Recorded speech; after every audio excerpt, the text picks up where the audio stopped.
Network Entertainment. Minsan kasi mga kaopisina natin hindi professional. Ang gagawin, silent treatment. Hindi papansinin yung kaopisina. Parang magtatampo-tampo, no? Hindi kakausapin. Tapos pag-uusapan ng iba, hindi isasama sa GC or yung parang isang group. Minsan kasi sa opisina, grupo-grupo, di ba? Oo, may mga cliques. Oo, galit ka dun sa kaopisina mong yan, may tampo ka, lahat kayong barkada din nyo sa kakausapin. Oo. Which is very unprofessional. Kasi nasa isang kumpanya kayo eh. Oo. Di ba?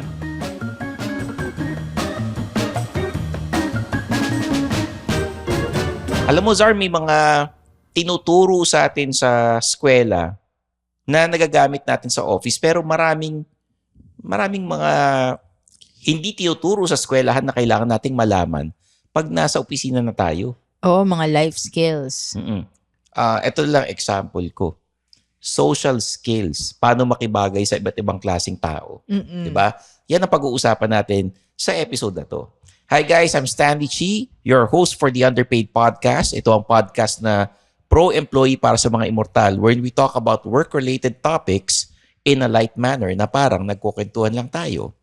Kasama ko si Zar de los Reyes, ang inyong freelancing czar, the Upwork expert and career coach. Oh. Ano masasabi mo? Ano, saan? Sa studio? Ano? Ganda na naman ang lugar natin. Oo. Dito sa Cinematica.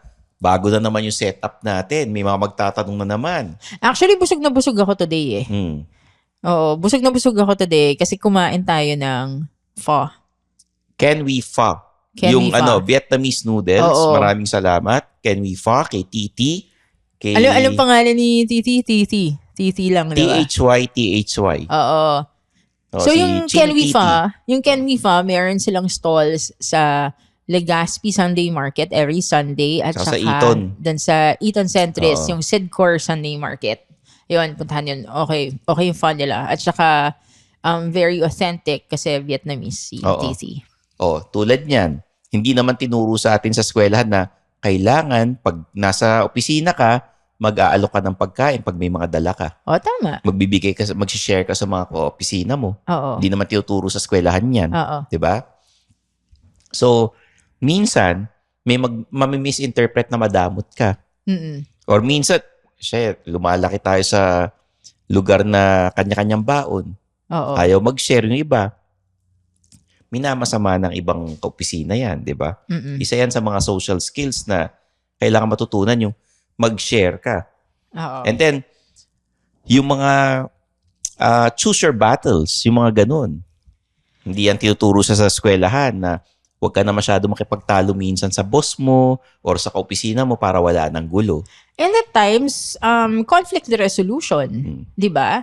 Because there are things that we should have discernment about, and then there are times where we should also resolve a conflict. Na palaging nangyayari sa workplace. Nangyayari dyan, kailangan may middleman palagi.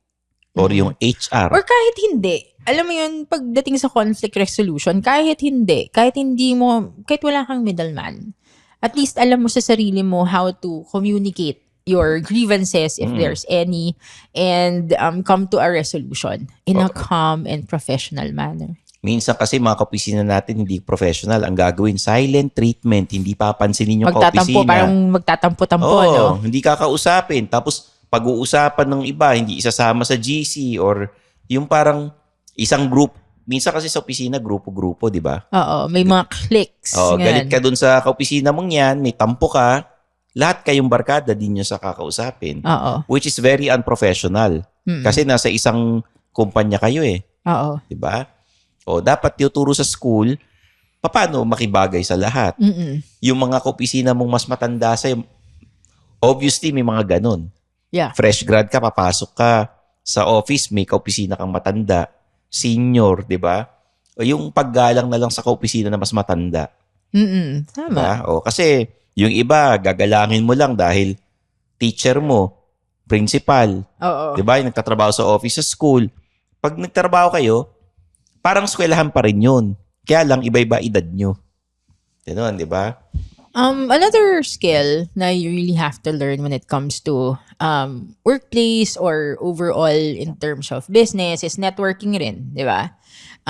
Kasi you also need to expand your network, the people that you know, build relationships, di ba? That's something na hindi naman tinuturo sa school.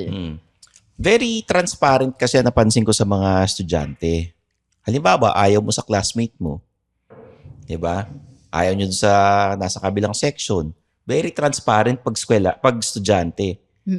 Na minsan, pag nagtatrabaho na kayo, hindi pwedeng gawin yan sa ibang kaopisina or sa kliyente kasi huwag kang masungit dyan. Huwag mo nga awayin si ganito kasi kliyente natin yan. Diba? Huwag mo aawayin si ganito, pamangkin ni boss. Oo. Diba? May mga ganun na hindi tinuturo sa eskwelahan.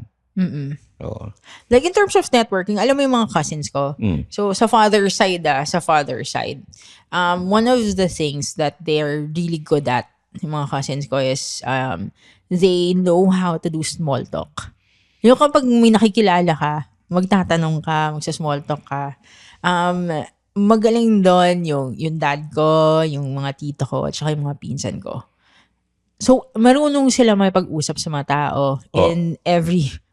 Sample ng small talk. Ano? Ganito, hi, I'm Stanley. Saan ka nag-graduate na school? You're looking for something in common na pwede niyong pag-usapan. Tapos, uy, ganda naman ng sapatos mo, saan mo nabili yan? Maghahanap kayo ng hilig nung kausap mo, yun ang small talk na gagawin mo. Hanggang sa makikilala mo siya paunti-unti. Pero alam mo, minsan, pag small talk, napapansin ko na pag hindi genuine na. Alam mo bakit? Paano ko napansin? May kilala ako. Parang pinakilala sa kanya, tapos palagi niya pinapansin yung sapatos. So, sasabihin niya palagi, nice shoes. Kaya lang, marami kami, pinakilala sa kanya. Tapos yun lang sinabi niya.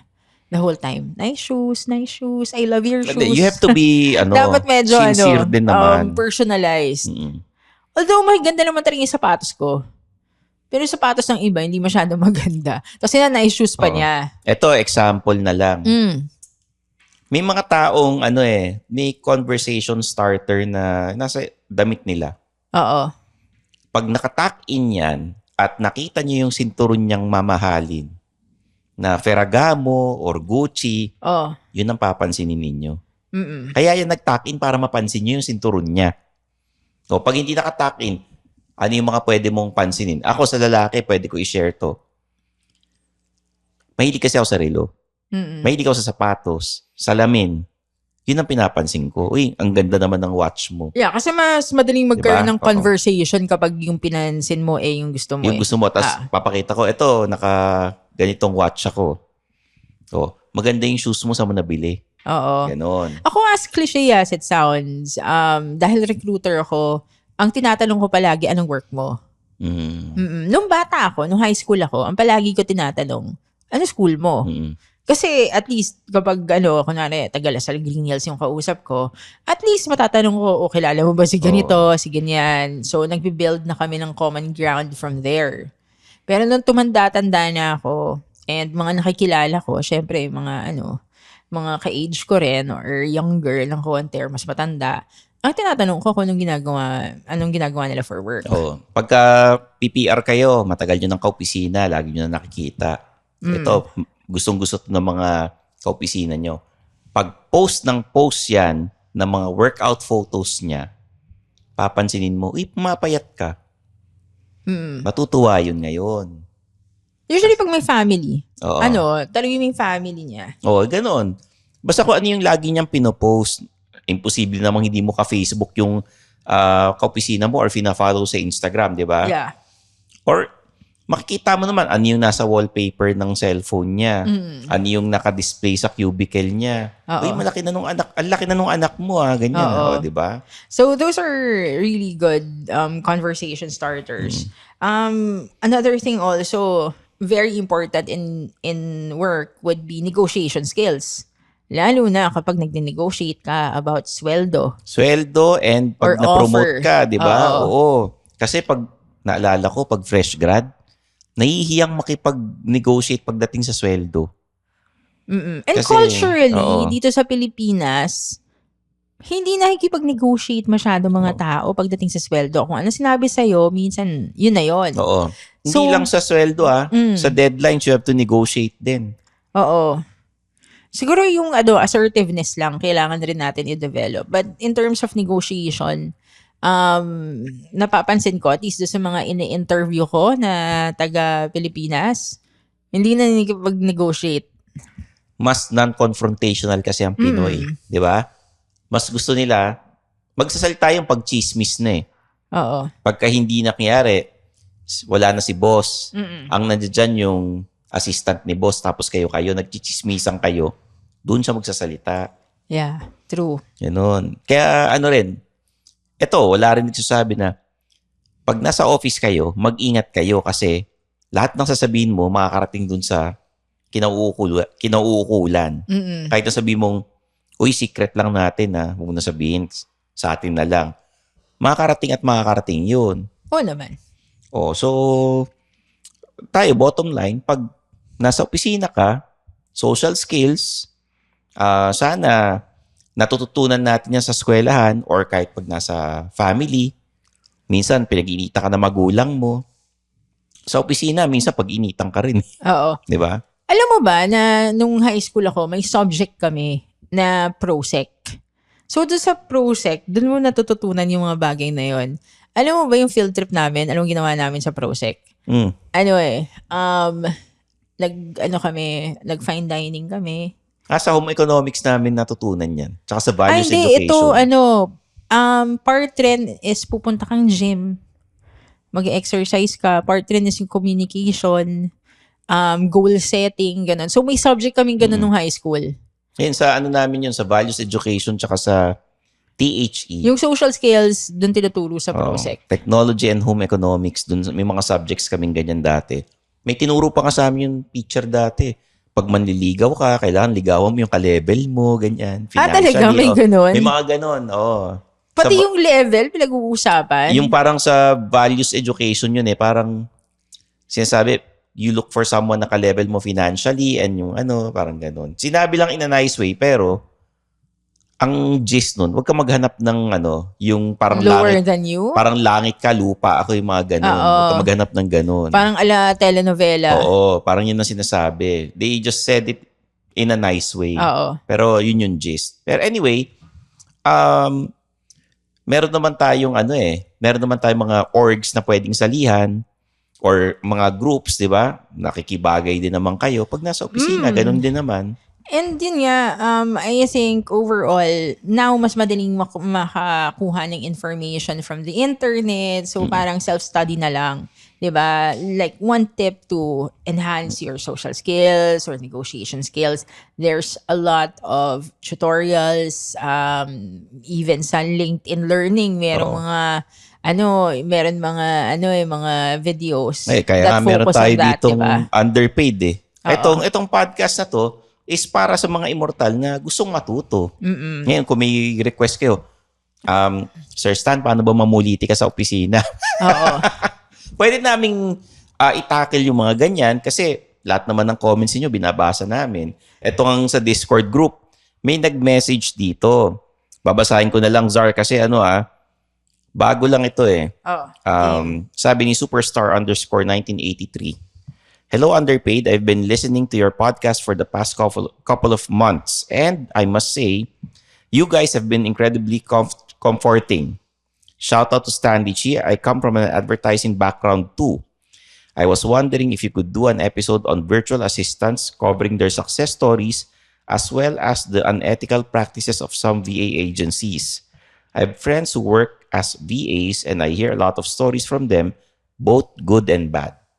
Superstar_1983, natakil na namin yung mga tungkol sa virtual assistants in our past episodes. Balikan mo yun. Hanapin mo lang kasi may mga na-interview kami na may mga sariling agency. They get their own VAs. Kailangan lang siguro dun sa mga kakilala mong naka-experience ng hindi maganda is piliing mabuti yung agency na sasalihan nila. Tama. Yun. And may mga nagre-request dito. Ito, Yung mga bumabati, welcome back sa trabaho, mga immortal. Sabi nila, daming ganap. Meron naman tayong mga meet and greets. Di ba? Pag may mga events ako, may mga stand-up comedy shows, nag-i-invite naman ako So, ayan, mag-message kayo sa Discord, sa Instagram ng Underpaid, Facebook page ng Underpaid Podcast, nasa TikTok rin kami, and LinkedIn. Mag-message kayo sa amin sa LinkedIn kasi binabasa namin lahat. So, sa LinkedIn, it's Zar de los Reyes 1. So, just message, ask questions. Sumasagot naman ako. Stanley Chi. Tapos, sa social media, Facebook, Instagram, TikTok, YouTube, at Stanley Chi. And please subscribe to Suplado Motors. Tama. Ayun. Ikaw, Zar, may mga gusto ka pang yung My Other Office, di ba? Hindi, mostly sumasagot ako sa LinkedIn So, sa Zar de los Reyes 1 sa LinkedIn. Kasi ang LinkedIn ko bukas palagi Oo, pareho pala tayo Talaga? Nababasa ko yung mga nagko-connect. Akala ko naghahanap ka ng trabaho Hindi, nababasa ko yung mga gustong mag-connect, yung mga nagme-message, nababasa ko lahat yun, pati yung mga topics na nire-request ninyo. Ayos. Yun, kaya nga, yung susunod na episode natin ay yung mga career advice na dapat mong iwasan. So, abangan niyo yan, mga immortal. Okay? So, there you have it. For Zar de los Reyes, I'm your host, Stanley Chi. Sana may natutunan kayo sa episode na to. Yung mga dapat tinuturo sa eskwelahan na kailangan sa trabaho. This is the Underpaid Podcast.